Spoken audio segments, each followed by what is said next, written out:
Bom dia, com a paz do Senhor Jesus.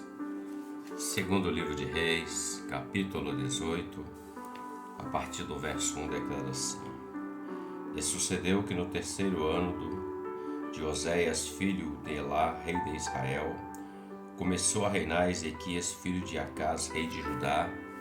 Tinha 25 anos de idade quando começou a reinar, e 29 anos reinou em Jerusalém. E era o nome da sua mãe Abi, filha de Zacarias, e fez o que era reto aos olhos do Senhor, conforme tudo o que fizera Davi, seu pai. O momento em questão fala de um novo governo assumindo o trono. O pai de Ezequias, ele se chamava Acás. Ele havia falecido. Logo, quem iria ser o próximo rei e tomou posse de fato, como lemos, foi o próprio Ezequias. Ele tinha 25 anos de idade quando começou a reinar. O verso 3 me chama a atenção como reflexão. Diz que ele fez o que era reto aos olhos do Senhor, conforme tudo o que fizera Davi, seu pai. Quando o texto fala o que fizera Davi, seu pai, não que ele fosse filho de Davi, não. Isso é uma descendência de uma linhagem daqueles que ouvem a voz de Deus e seguem os seus preceitos. Davi foi um homem segundo o coração do Senhor, o maior rei que reinou sobre a nação de Israel. E Acás, o pai de Ezequias, que reinou antes dele, a palavra fala que ele não fez o que era reto diante do Senhor. Ele permitiu a entrada de idolatria.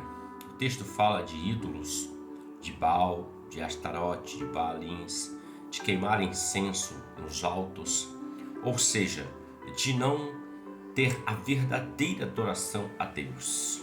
Era um rei que tomou um caminho para governar o povo de Deus, para governar Jerusalém, buscando em imagens, esculturas, em Astarote, em Baal, Baalins e tantos outros ídolos que nada fazem.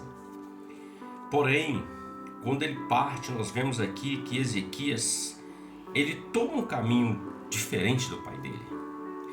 Apesar dele ser filho de Acás, e ele com 25 anos, conforme lemos aqui, ele começar a reinar, a palavra diz que ele fez o que era reto aos olhos do Senhor. O contexto posterior, que lemos, vai dizer que ele promoveu uma grande reforma. Ele quebrou estátuas, ele tirou a idolatria, ele renovou o culto ao Senhor, ele tirou de dentro do templo do Senhor as imagens que lá estavam, ou seja, a verdadeira adoração de um avivamento. Veja, ele era filho de Acás, que andou fora dos caminhos do Senhor. Mas Ezequias não seguiu o exemplo de Acás, seu pai. Ele seguiu o exemplo do Senhor. Ele teve uma escolha. Certamente ele olhou para aquilo e viu que tudo aquilo era contrário àquilo que Deus tinha, que Deus prometeu. O que Deus já havia feito sobre a nação anteriormente, tanto que o texto referencia ele como filho de Davi. Então ele teve uma escolha. Todos nós temos uma escolha. Não é porque o meu pai é assim que eu vou ser assado, não é porque minha mãe foi assada que eu vou ser assim. O mundo fala assim, tal pai, tal filho. Mas isso se for um contexto correto, bom, benigno. Mas se for um contexto ruim, vai seguir o caminho? Tanto você quanto eu, todo homem, tem o discernimento de discernir o que é certo e o que é errado. O que agrada a Deus e o que não agrada a Deus. E Ezequias escolheu o que agrada a Deus. Reflita sobre isso. Deus te abençoe. Que você tenha um ótimo dia com a paz do Senhor Jesus. Amém?